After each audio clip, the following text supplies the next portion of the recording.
안녕하세요. 여러분 만나서 반갑습니다. 저는 경북대학교 불어불문학과 프랑스 문학 전공 전승화라고 합니다. 오늘 여러분들과 함께 같이 첫사랑에 대해서 나눌 수 있게 되어서 너무 기뻐요. 자, 여러분들도 첫사랑 하면은 너무 궁금하죠? 수업 시간에 선생님들한테 선생님 첫사랑 좀 얘기해 주세요 막 이러지 않아요? 그쵸? 그만큼 우리는 첫사랑에 대한 관심이 굉장히 많습니다.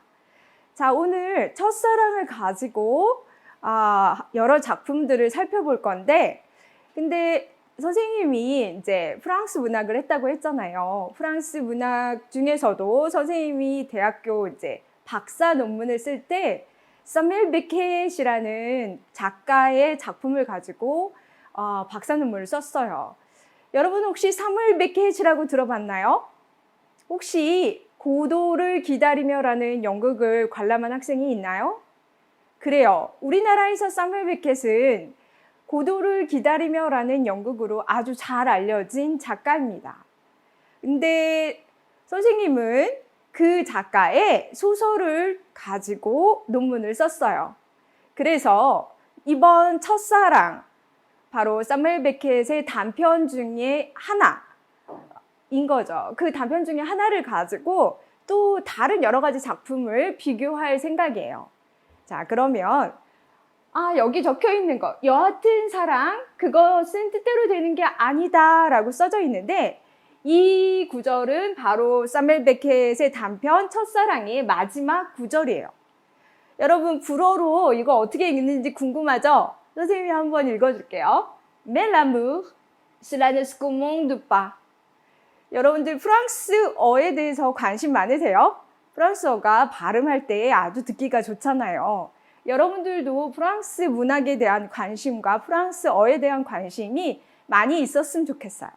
자, 우리의 강의를 한번 시작해 보도록 하겠습니다. 네. 자, 먼저 사무엘 베켓은 1906년에서 태어나서 1989년에 사망한 작가예요. 뭔가 굉장히 분위기 있게 생기지 않았나요?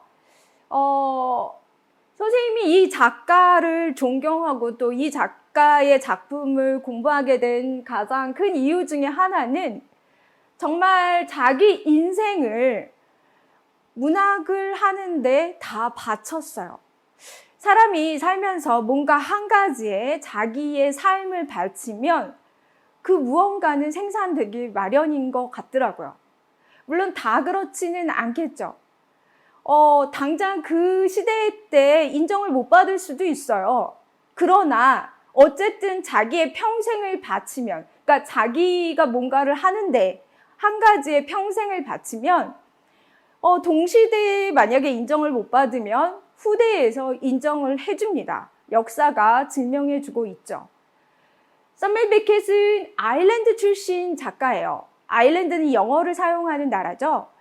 아일랜드 출신의 사람이지만 이제 당시 프랑스는 이때가 20세기 초반인데 당시 프랑스는 모든 예술가들이 가고 싶어하는 나라였어요.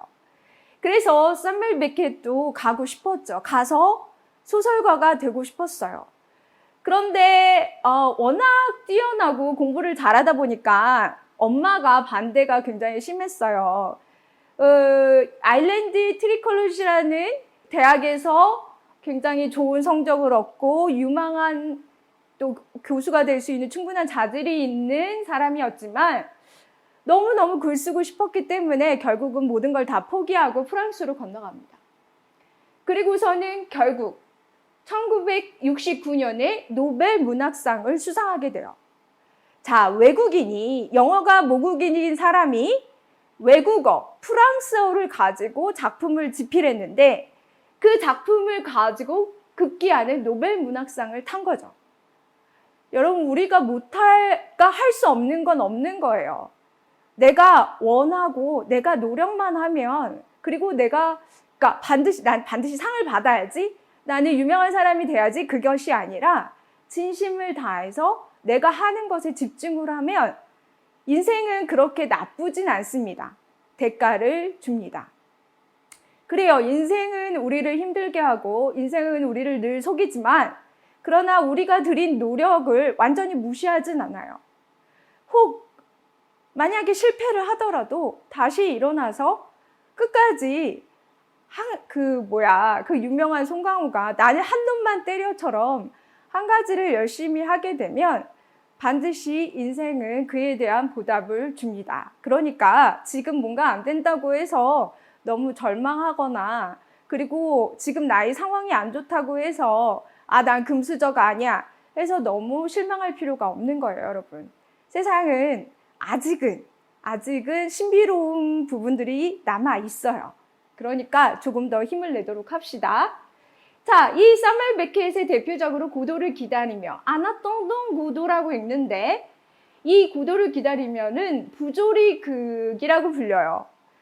이제 내용 자체가 내용이 없어요. 그러니까 무대 장치도 굉장히 헐벗고 너무 재미가 없을 수도 있어요. 뭐 하는 거지? 초기에는 정말 그랬어요. 그래서 이 연극을 돈 주고 보러 온 사람들이 이게 뭐지? 이러면서 화를 내기도 했거든요. 그런데 갑자기 이 연극이 엄청난 인기를 얻기 시작합니다. 어디서부터 그 인기를 얻었냐면 감옥에서부터 인기를 얻기 시작해요. 감옥에 수감되어 있는 분들이 이 연극을 보면서 정말 삶을 다시 한번 반추하고 어떻게 살아야 되는가를 생각할 수 있는 기회를 그 연극을 통해서 제공받음으로 인해서 굉장히 크게 호응하게 되었던 거죠. 자, 그리고 이 작가는 초기 3부작이라고 불리는 물로이, 말론 죽다, 이름 붙일 수 없는 자라는 이 세 작품, 세 소설로도 유명합니다. 다 번역이 되어 있어요, 여러분. 나중에 한번 관심 있으면 읽어보기 바랍니다.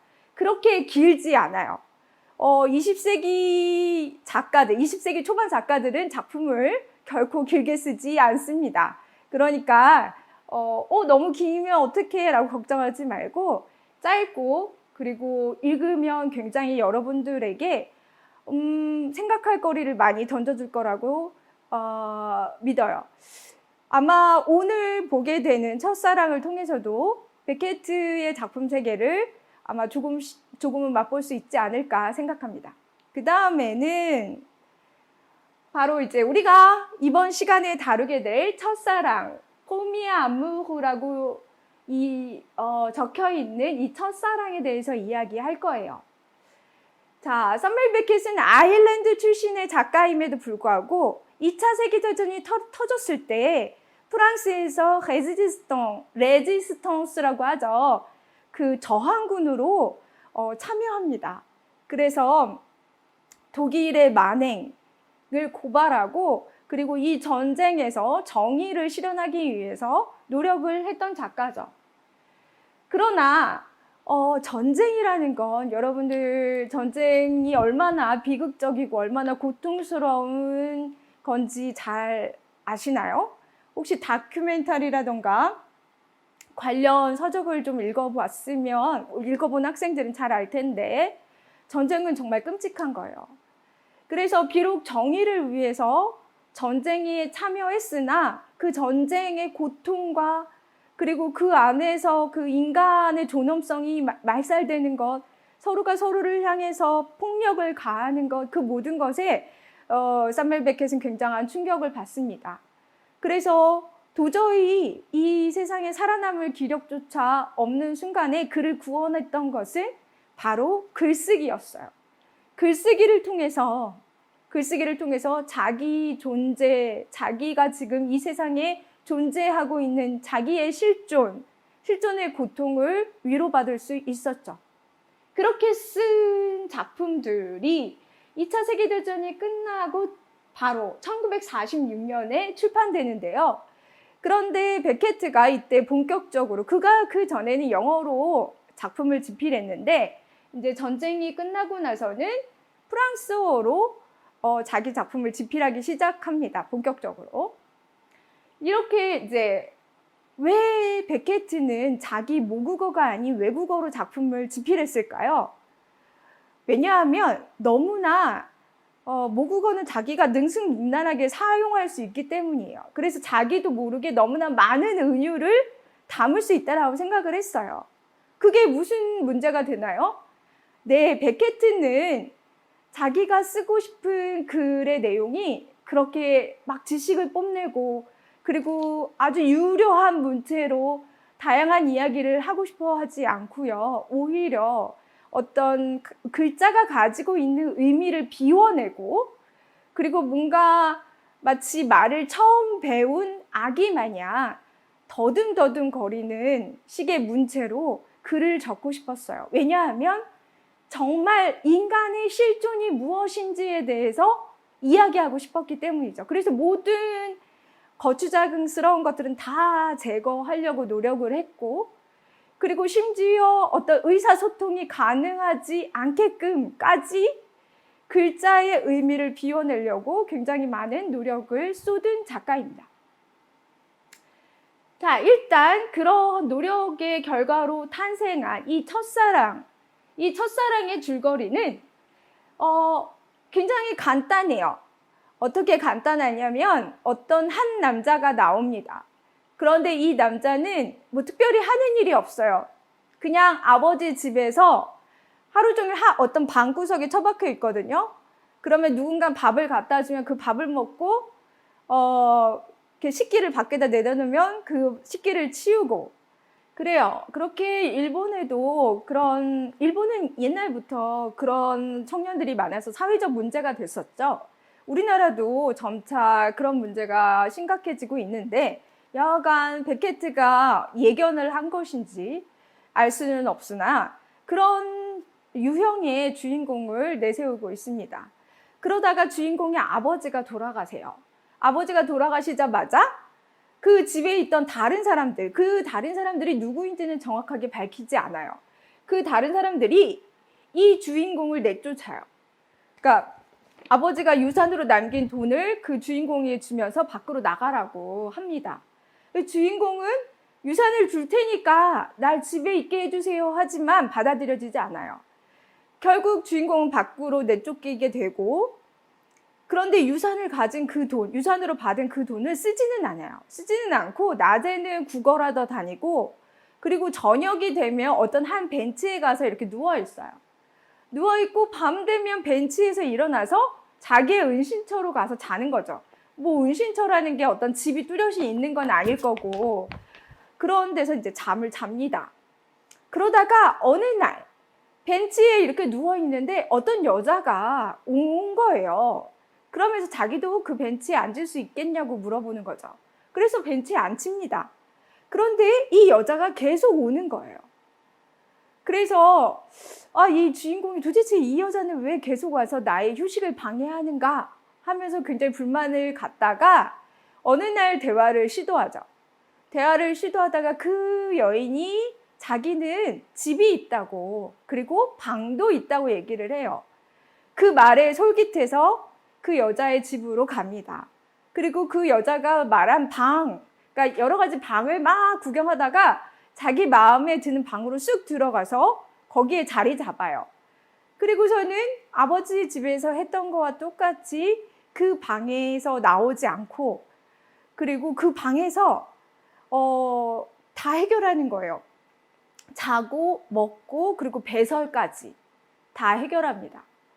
그렇게 이제 그 여자의 이름은 바로 릴리라는 여자였어요. 릴리라는 여자가 이제 수발을 드는 거죠.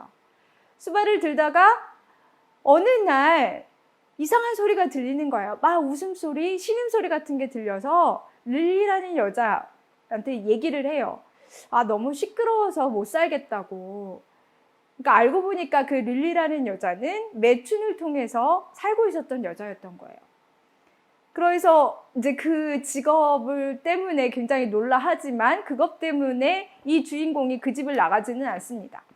나가지는 않고 이제 계속 거기서 사는데 어느 날 그 릴리라는 여자가 임신을 했다고 얘기를 하는 거예요. 그래서 주인공이 깜짝 놀래죠. 그 애는 내 애가 아니에요. 막 이러면서 깜짝 놀래요. 그 애를 제발 유산시켜요. 막 이러거든요. 그래서 그 어떤 일도 이 주인공을 그 집에서 나가게 하지 못했는데 결국은 그 아기가 태어나자 그 아기의 울음소리를 듣고 그 집을 나가게 됩니다. 자, 대강 소설의 내용은 이렇습니다. 그런 소설을 이제 첫사랑이라는 제목과 연결시켜서 베케트가 구성하고 있죠. 자, 이반 세르게비치 투르게네프는 우리나라에서 굉장히 인기 있는 작가들 중에 하나예요. 이미 읽어본 학생도 있을 텐데 이 작가의 작품의 이름이 바로 첫사랑입니다. 베케트는 이 소설의 제목을 보고 방금 얘기했던 그 소설의 제목을 결정했어요. 그래서 이제 두 소설 간에 어떤 연관성이 있는지 정확히 알 수는 없으나 여하간 베케트가 그렇게 밝혀요. 내 소설의 제목은 바로 이반 세르게비치 투르게네프의 첫사랑이라는 제목을 보고 결정한 거다라고 밝히거든요. 자, 이 이반 세르게비치 투르게네프는 러시아 작가예요. 그리고 그가 쓴 첫사랑은 자서전적인 요소가 가미된 소설이죠. 1860년에 러시아에서 출판되었고 프랑스어 번역은 1863년에 되었습니다. 낭만주의적인 염세적 세계관을 엿볼 수 있는 작품으로서 이루지 못한 첫사랑을 그리고 있어요. 베케트가 조금 더 뭐라고 해야 되나 실존적인 첫사랑에 대한 근원적인 질문을 던지고 있다면 이 투르게네프의 첫사랑은 이루지 못하는 첫사랑을 보다 사실적으로 그리고 있습니다. 문체는 완전히 달라요. 그리고 이 사람은 이미 세기가 다르잖아요. 베케트는 20세기 초반의 작가이고요. 이 사람은 19세기 작가라서 이제 20세기 초반은 전쟁을 겪은 세대이기 때문에 전반적으로 굉장히 뭐라고 해야 되나. 그러니까 여러분들도 2차 세계대전의 그 참혹한 상황을 잘 안다면, 그러니까 나치가 또는 굉장한 전제주의가 사람들을 많이 죽였어요. 가스실에도 죽고 그냥 총으로 쏴 죽이기도 하고 정말 입에 담을 수 없는 엄청난 비극적인 상황을 많이 만들었죠. 그렇기 때문에 그 당시에 신이 정말 존재하나? 라는 질문을 던지지 않을 수 없었습니다. 신이 정말 존재한다면 인간이 이렇게 비참한 상황에 처하도록 내버려 둘 수 있는 건가? 라는 거죠. 또 인간에게 이성이 있는가? 라는 질문도 던져요. 인간에게 이성이 있다면 어떻게 이렇게까지 사람이 잔인해질 수가 있지? 라는 질문을 던지게 되는 거죠. 동시에 그 전까지는 뭐랄까 내용 위주의 글을 썼어요. 스토리가 있어야 된단 말이에요. 대신에 그 스토리를 담는 형식은 그냥 그릇에 불과했어요. 그렇지만 20세기 초반에 형성된 그런 작가들은 아니야, 예술이라는 거, 글이라는 거는 그거 자체로 의미가 있는 거지 그 글이 어떤 교훈을 제시한다던가 반드시 그래야 되는 건 아니야. 우리는 예술을 하기 위해서 형식적인 것도 생각해야 돼 라고 이제 예술관이 바뀌기 시작하죠. 그래서 형식에 집중하기 시작해요. 그러나 19세기까지만 해도 19세기는 정말 예술의 시기죠. 그때 이제 산업혁명이 일어나고 인쇄술이 그 훨씬 전에 발명은 됐지만 막 발전하게 된 것은 19세기 초반이에요. 그래서 엄청난 작품이 쏟아져 나오고 그리고 그 작품들은 대체로 이야기를 하는 작품들이죠. 내용들을 막 쏟아져. 이 세상이 어떻게 생겼는가 막 얘기해주고 우리는 어떤 꿈을 꾸고 있는가 막 얘기해주고 그런 형태의 작품을 주로 썼어요. 그러나 첫사랑이라는 그런 현상 하나는 세기를 막론하고 연결될 수 있는 어떤 공통점이 있는 거죠. 오늘 우리는 첫사랑이 어떻게 작품마다 다른 식으로 다루어지고 있는지 살펴보게 될 겁니다. 자, 그러기 위해서 선생님이 이제 어떤 전제를 깔고 있는 거죠. 베케트라는 작가가 있고 또 이반 세르게비치 투르게네프라는 작가가 있는데 둘 다 첫사랑이라는 소재로 글을 썼다라는 얘기를 하고 있는 겁니다. 자, 첫사랑은 도대체 무엇이길래 우리는 첫사랑에 열광할까요? 우리는 왜 첫사랑을 잊지 못하는 걸까요? 자, 작품과는 좀 상관없는 이야기처럼 보이지만, 그러나 오늘 우리가 던지고 싶은 주제이기도 합니다. 왜냐하면 이제 소설 안에서 던지고 있는 질문이기도 하고, 다른 여러 작품들에서 공통적으로 다루고 있는 주제이기도 하기 때문에 일단 첫사랑이 무엇인가 일반적인 어떤 우리의 그런 알을 한번 나눠보고자 합니다. 여러분들 사랑에 굉장히 관심 많죠? 그리고 첫사랑은 딱 여러분들 시기에 하는 거예요. 더 일찍 첫사랑을 한 친구들도 있겠죠, 당연히. 하지만 아직도 나이가 사춘기를 지나서 나이가 한 40, 50이 돼도 첫사랑을 아직 겪지 못하는 사람들도 많습니다. 사랑을 한다라는 건 인생이 굉장히 큰 축복인 것 같아요. 정말 잊을 수 없는 사람을 만나는 거잖아요.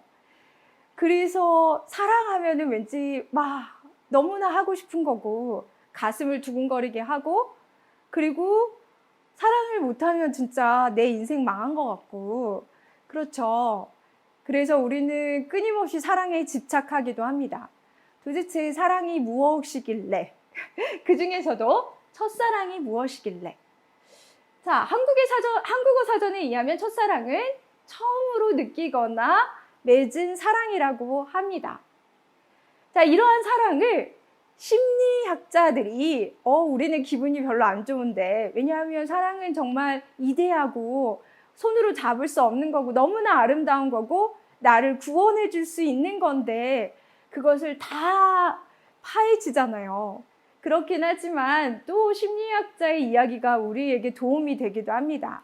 그러면 심리학자들이 첫사랑을 어떻게 접근하고 어떻게 해석하고 있는지 한번 살펴보도록 할게요.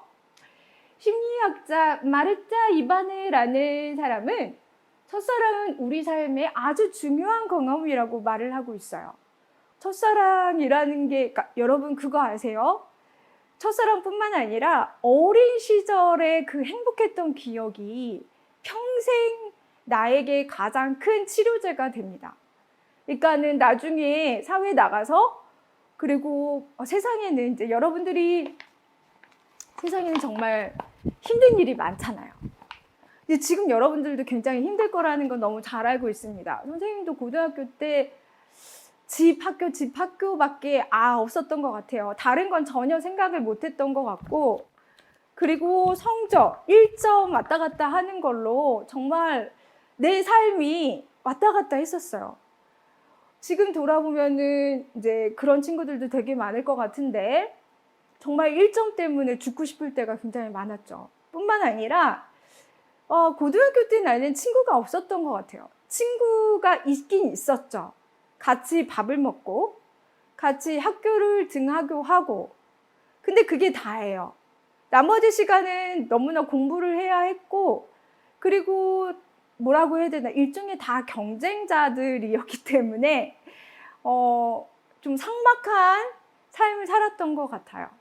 오히려 중학교 때는 굉장히 재미있는 시간을 보냈죠. 중학교 때는 그래도 좀 입시의 압박이 덜하니까 중학교 때는 친구들이랑 놀러도 가고 또 깊은 얘기도 나누고 그랬었던 기억이 있습니다. 여하튼 인생은 힘든 일들이 굉장히 많아요. 왜냐하면 인간의 실존이라는 게 어떤 태어나고 늙고 병들고 죽는 이러한 문제에서 자유롭지 않기 때문이죠. 사람은 늘 죽음에 대한 공포를 가지고 있기 때문에, 여러분들 왜 돈 많이 벌려고 하세요? 여러분들 왜 성공하려고 하시나요? 여러분들 본인도 잘 몰라요. 왜 내가 그렇게 하는지. 그러나 막연한 두려움이 여러분들 안에 있기 때문에 그걸 하려고 하는 거잖아요. 그 두려움의 가장 큰 원인이 바로 병이 들까봐, 그리고 죽을까봐 아닙니까? 잘 살려고 하는 그 밑바탕에는 그런 공포가 늘 깔려 있는 겁니다. 여하간 그러한 고통 가운데에서 우리가 극복할 수 있는 여러 가지 방법들을 우리가 만들어 놔야 되는데, 가장 근원적인 방법 중에 하나는 바로 어린 시절의 행복한 기억이에요. 뭐 가족 간의 화목한 기억일 수도 있고, 어린 시절에 친구들과 재밌게 뛰어노은 기억일 수도 있고, 여하간. 그래서 선생님이 걱정을 하는 겁니다. 어린 시절부터 영어 배우고 여러분들 학원 다니느라고 어떤 행복한 기억들을 만들어 놨는지, 그러니까 그 기억이 늘 기억나는 건 아니지만, 그 추억들이 늘 기억나는 건 아니지만, 그것이 바탕에 깔림으로 인해서 어떤 어려움 상황이 닥치더라도 다시 일어날 수 있는 힘을 북돋아 주거든요.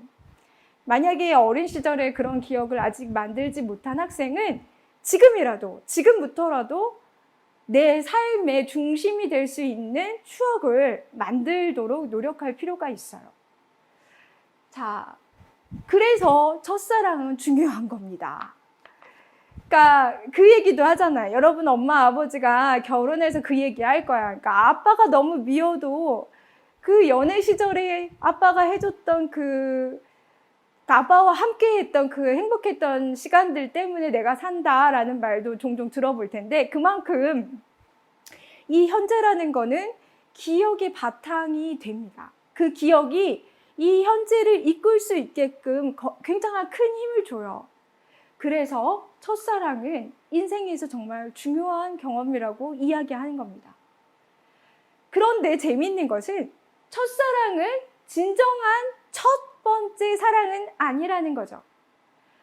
선생님이 아까 말한 것처럼 그 어린 시절의 기억이 굉장히 중요하다 얘기했던 거와 마찬가지로 그 첫 번째 사랑은 반드시 이성 간에 혹은 어떤 뭐라고 해야 되나 성적인 끌림이 있는 그런 사랑이 아니라는 거예요. 첫 번째 사랑은 부모, 가족, 이웃, 친구와의 관계로부터 형성되는 사랑들인 거죠.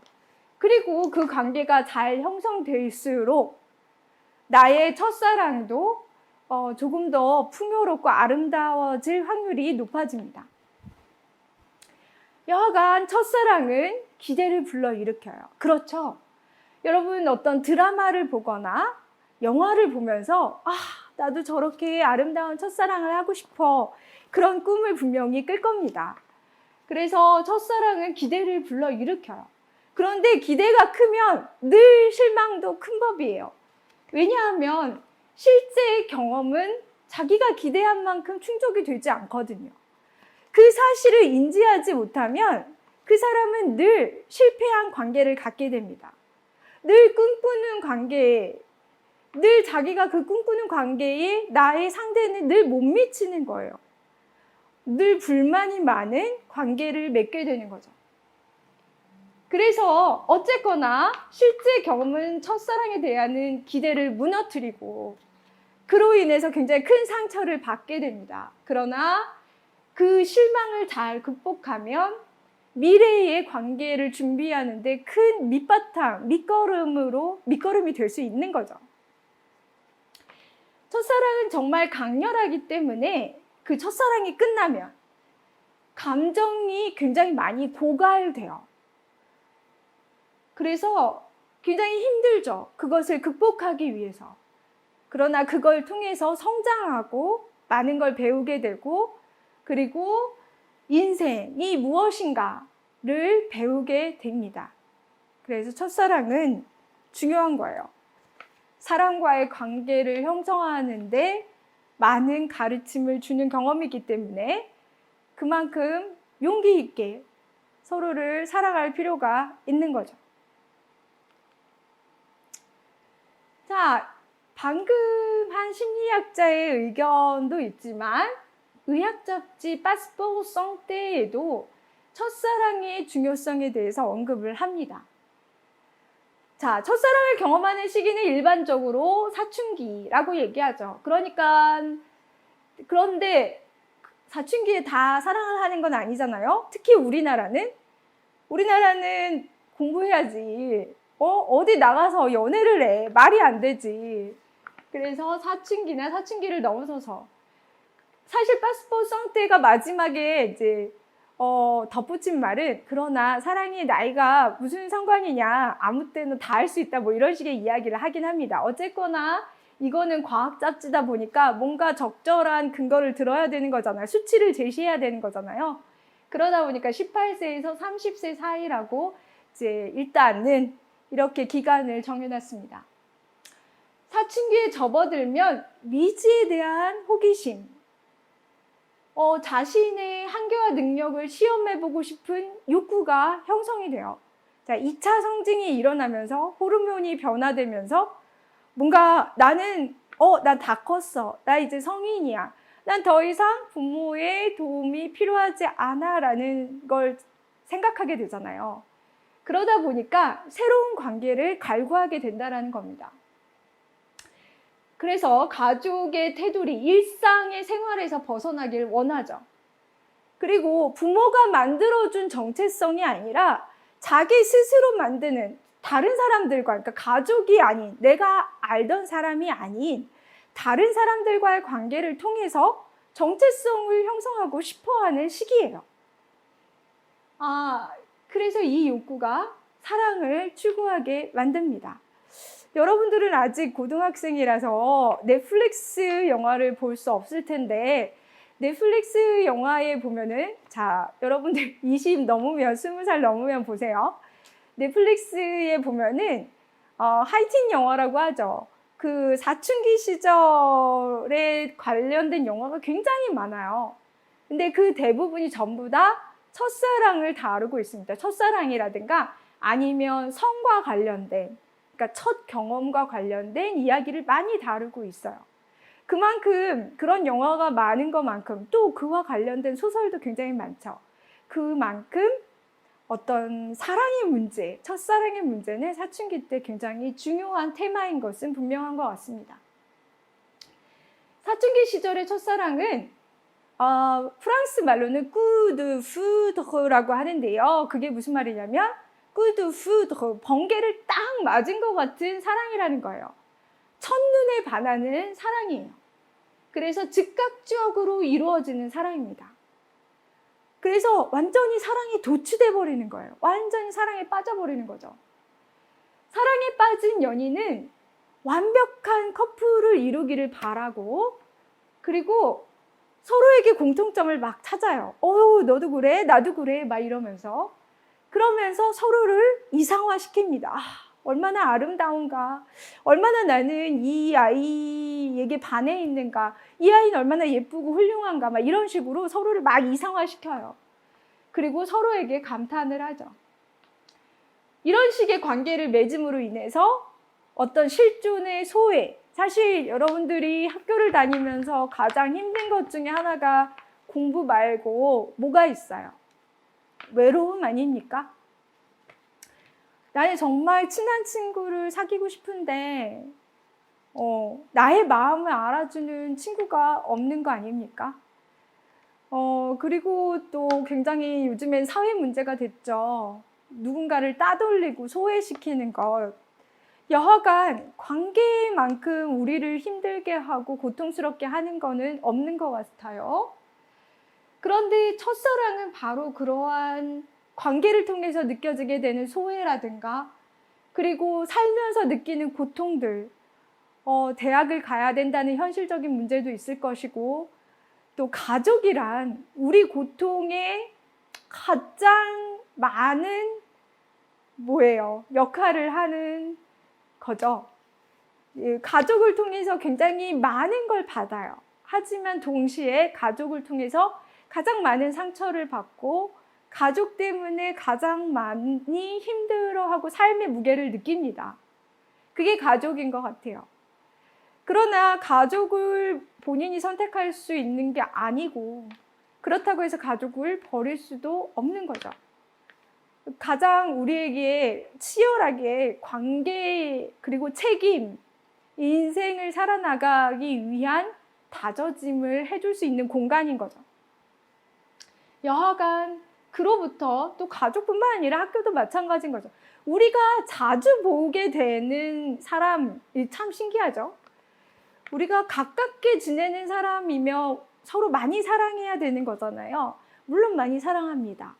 그런데 그만큼 많은 갈등을 또 느껴요. 이게 참 신기한 것 같아요. 딜레마인 거죠. 그게 바로 우리가 직면하고 있는 우리 실존의 모습입니다. 그러한 고통을 우리는 늘 느끼는 거죠. 그래서 그것을 벗어나고 싶으니까 이제 계속 외면하려고 하는 거예요. 그 외면의 작업 중에 하나가, 그러니까 이런 고통을 위로받고 싶은 하나의 작업 중에 하나가 누군 다른 데에서 자기를 인정해주고 사랑해줄 수 있는 사람을 찾으려고 하는 거겠죠. 근데 이제 그것이 아름다울 수도 있고 혹은 또 다른 비극이 될 수도 있겠죠. 여하간 이러한 융합, 타인과의 온전한 융합으로 인해 어떤 사춘기의 연인들은 우리의 대표적으로 알고 있는 사춘기의 연인들이 누가 있어요? 이제 여러분들이 알고 있는 그가 읽었던 책들 중에서 대표적인 사람이 바로 로미오와 줄리엣이겠죠. 사춘기에 있는 인물들이잖아요. 그래서 정말 너무 사랑해서 다들 첫사랑이잖아요. 다 한눈에 반하고 이 로미오와 줄리엣 또 게다가 집안들끼리 원수잖아요. 뭐 이런 기타 등등의 문제를 안고 있는 그런데 거기에 대사를 보면은 완전한 융합을 그리는 사실은 아닌데 결국은 아닌데 보여주는 대사들이 많이 있어요. 그쵸. 그 완전한 융합이 로미오와 줄리엣에는 죽음으로 승화가 되는 거죠. 자, 뭐라고 하냐면 나는 더 이상 내가 아니다. 내가 너와 함께하는 순간부터 나는 더 이상 나를 알아볼 수 없게 되었다. 자, 완전한 융합은 나의 정체성이 사라지는 겁니다. 그리고서는 두 사람이 한 사람이 되는 거죠. 파스포성 때는 사랑하는 법을 가르쳐 주는 학교나 과목이 없다라고 한탄합니다. 정말 인생에서 너무나 중요한 경험인데 그것을 가르쳐 줄 수 있는 과목이나 학교가 없다는 거죠. 근데 뭐 정말 없을까요? 오늘 우리의 작업도 사랑에 대한 하나의 수업일 수 있을 테니까 찾아보면 많지 않을까요? 근데 이 사람은 정규 교과목을 원하는 것 같아요. 정규 교과목. 근데 이 말은 사실은 사랑을 가르쳐 준다 한들 그것이 교육되는 것일까? 라는 의문을 제기하게 됩니다. 왜냐하면 사랑은 우리가 뜻대로 할 수 있는 관계가 아니기 때문이죠. 결국 모든 사람들은 교과목이 있든 아니면 책이 있든 뭐 이런 강연이 있든 그런 이야기를 다 들어도 결국 혼자 찾아가야 돼요. 혼자 해답을 얻어야 되고 똑같은 실수를 겪어야 합니다. 그게 또 우리의 실존의 딜레마죠. 왜 배웠는데 시정이 안 되는 거야. 본인이 겪지 않으면 그게 체화되지 않기 때문에 그러나 정보가 있는 것과 없는 것은 엄청나게 차이가 있어요. 자, 일단은 알아두는 게 굉장히 중요하죠. 일단은 알아두는 게 중요하고 그리고 실전은 다른 문제라는 것. 실전을 위해서 여러분들이 물론 뭣도 모르고 주사를 맞을 때는 아픈 줄 몰라요. 아기가 처음에 주사를 맞을 때는 안 울어요. 그런데 두 번째 주사 맞으러 갈 때는 주사 맞기도 전에 막 난리가 나죠. 잘 모를 때 결혼하는 거야. 뭐 그런 말도 있긴 한데, 그러나, 요즘 세상에서 사랑의 관계가 많이 pervers, 그러니까 이제 pervers라는 단어를 번역을 하자면, 그걸 적당하게 어떻게 번역해야 될지 잘 모르겠지만, 약간, 그러니까 pervers라는 단어 자체는 변태라는 말이에요. 그렇다고 우리가 생각하는 변태 그런 게 아니라 건강한 상태가 아니라는 거죠. 관계에 있어서. 물론 그게 하루 이틀 사이의 문제는 아닙니다. 관계가 건강하지 않은 거는 시대를 막론하고 늘 있었어요. 그런데 의문이 생기는 거죠. 왜 우리는 점차 발전되고 있는데 관계에 있어서의 발전은 이루지 못하고 있는 걸까? 여러분 궁금하지 않습니까?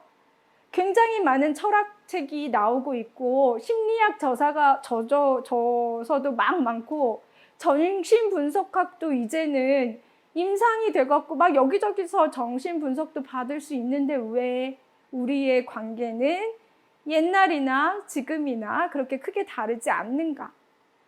왜 문명이 없었을 때에 있었던 그런 폭력적이고 원시적인 관계가 지금 21세기 지금에도 계속 이루어지고 있는가? 인간은 가망성이 없는 존재인가? 질문을 해볼 수 있겠죠. 학교에서도 학교 폭력 문제는 여전하고, 또 여러분 데이트 폭력이란 얘기 들어본 적 있나요? 데이트 폭력도 심하고, 그리고 힘 있는 사람이 힘 없는 사람을 어떤 자기가 가지고 있는 어떤 권력을 이용해서 사랑이란 정말 어떤 뭐랄까 융합이잖아요. 동일한 상태에서 융합인데 그것이 아니라 착취, 사랑의 착취를 행하는가? 우리가 질문을 던져야 될 거는 정말 너무너무 많습니다. 자, 재미있는 얘기를 하나 해줄게요. 뭐냐면 선생님도 이거 보면서 되게 재밌었는데 별걸 다 하는구나 라는 생각을 했었거든요. 사실은 그렇게 말하면 안 되죠.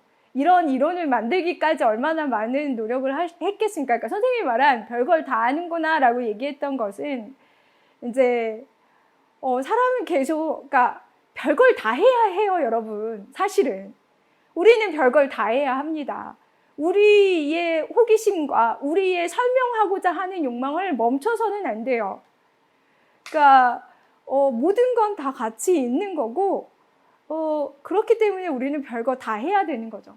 그래서 이런 재미난 이론도 만들어지는 거고 우리가 재미나게 우리의 감정이라던가 우리의 모든 생활을 분석할 수 있는 거예요. 여러분, 뭐가 더 중요하고 뭐가 덜 중요한 건 이제는 없어졌습니다. 선생님이 유학을 마치고 돌아와서 너무나 깜짝 놀랐던 게 여러분 그거 아세요? 우리나라가 정말 IT가 엄청나게 발전된 나라예요. 물론 지금은 거의 글로벌화 되어 있어서 세계 어느 나라든 다 이제 웹으로 소통할 수 있고 그렇죠. 그런데 선생님이 언제였더라? 2008년, 2010년, 2013년 그쯤에 프랑스에 있었을 때는 우리나라처럼 이렇게 엄청나게 인터넷이 발전이 프랑스에 있지 않았어요. 그래갖고 굉장히 느리고 그래서 우리나라가 얼마나 좋은 나라인가를 느끼면서 왔었는데 여하간 그 문명의 혜택을 거의 받지 못하고 이제 열심히 또 집 학교 하니까 실제로 있었을 텐데 제가 몰랐을 수도 있는 거죠. 혜택을 못 사실 가난한 유학생에 속하니까 그쵸, 그냥 그 나라 국민들처럼 그렇게 누리지 못하고 사니까 아마 그런 문명의 기술을 누리지 못했던 부분도 있을 거라고 생각이 드는데 여하간 그렇게 마치고 딱 들어왔는데 너무 놀란 게 유튜브가 엄청나게 활성화가 된 거예요. 그리고 더 놀란 건 뭐냐면 밥을 먹는 게 돈벌이가 될 수 있다는 게 너무 놀라웠어요. 밥 먹는 게 돈벌이가 될 수 있구나. 그뿐만이 아니라 어떤 유튜브는 공부하고 있는 걸 찍어서 내보내더라고요. 이제는 어떤 문화 콘텐츠의 어떤 우열이라는 게 이제 더 이상 존재하지 않는구나.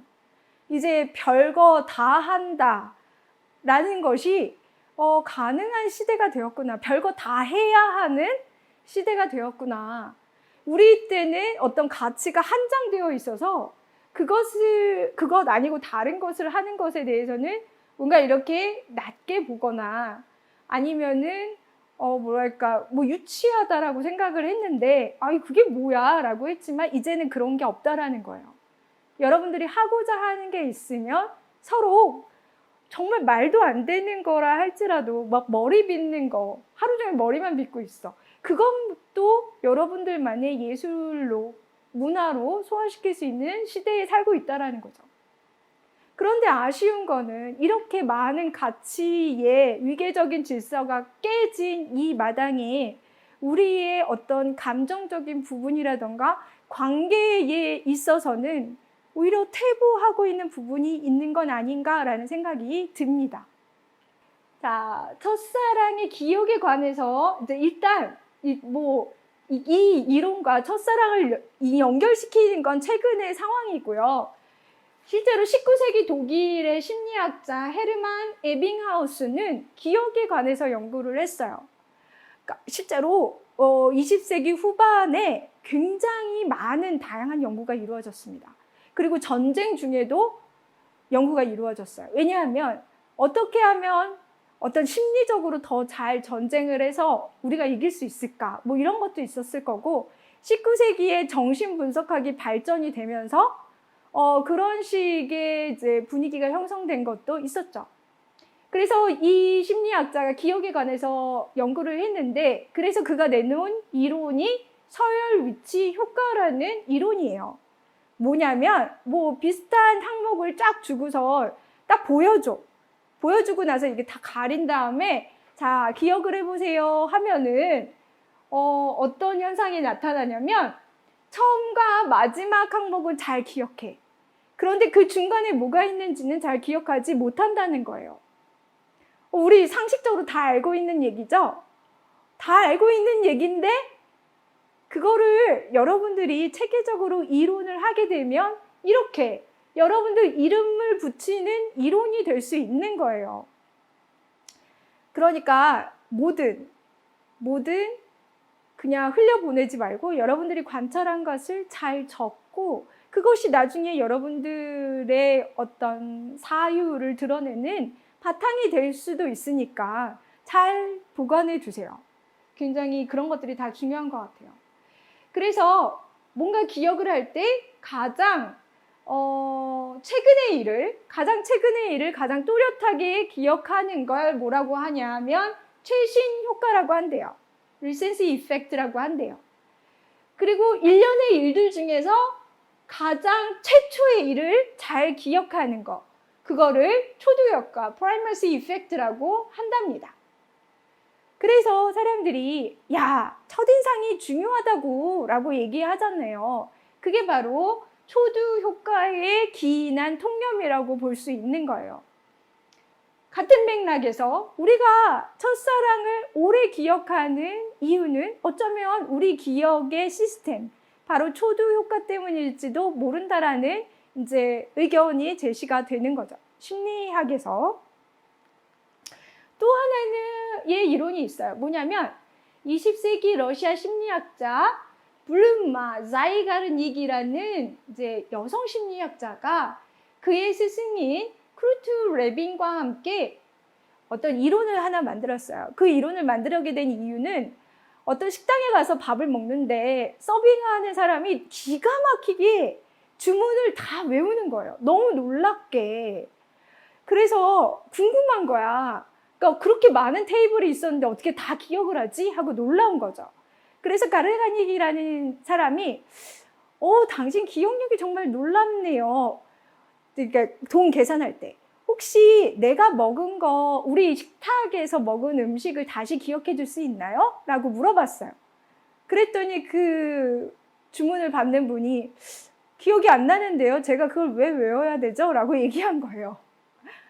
그래서 거기서 사람은 자기가 어떤 행위를 마치면 기억에서 그걸 다 지워버리는구나. 마치 여러분이나 나나 공통적으로 느끼는 거 있잖아요. 시험 공부를 열심히 하고 나서 시험을 본 다음에 우리는 하나도 기억하지 못합니다. 바로 그거. 하나도 기억하지 못하는 그 현상. 그런데 만약 내가 시험 문제를 틀렸어. 시험을 봤는데 어떤 시험 문제를 하나 틀렸어. 그리고 또 하나는 뭔가 예를 들어서 뭔가를 해야 되는데 뭔가를 미처 끝내질 못했어. 그랬을 경우에 우리는 계속 그걸 생각하죠. 그 시험 문제도 생각하고 그리고 미처 끝내지 못한 뭔가 화장실을 갔다가 뒤처리를 하지 않은 그런 찝찝함은 우리를 계속 힘들게 합니다. 그걸 바로 자이가르닉 효과라고 하고 미완성 효과라고 한대요. 일반적으로 첫사랑은 성공하지 못하는 사랑이라고 합니다. 첫사랑은 이루어지지 않아. 라고 얘기들 하잖아요. 그래서 첫사랑이 오래 남는 건 바로 자이가르닉 효과 때문이라고 설명하기도 하는 거죠. 일상적으로 첫사랑에 대해서 이야기를 할 때 언급되는 두 가지 이론을 여러분들한테 한번 설명해 봤어요. 자, 시간이 좀 됐네요. 우리 조금 쉬었다가 다시 할까요? 다음 시간, 다시 시작할 때는 무엇을 얘기할 거냐면 이제 본격적으로 사랑과 첫사랑에 대해서 이야기할 것이고, 그러면 사랑과 첫사랑을 우리는 왜 어떤 책을 통해서 습득해야 되는가? 왜 책을 통해서 우리가 첫사랑이라는 걸 알아야 될 이유가 무엇인가? 영화도 있고 텔레비전도 있고, 그리고 선생님이 말한 듯이 결국 배워도 다 소용이 없다면서요. 하는데 왜 우리가 굳이 그런 작품들을 알아야 하는 거죠? 라는 것에 대한 궁금함을 해결할 수 있는 시간이 될 겁니다. 그러면 10분 있다가 다시 보도록 할게요.